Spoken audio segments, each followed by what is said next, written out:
এলাচ, দারচিনি, তেজপাতা, মুরগির মাংস রান্না হবে।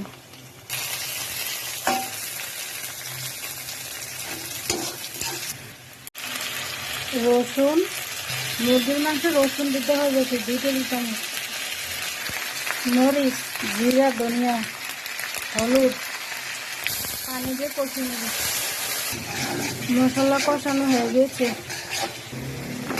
পেঁপে দিয়ে দিলাম।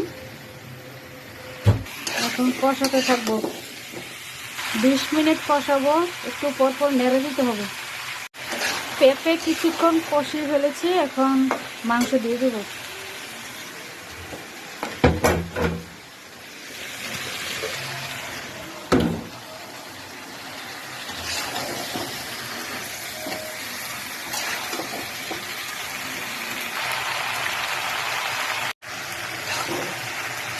তরকারি কষানো হয়ে গিয়েছে, এখন পানি অ্যাড করব।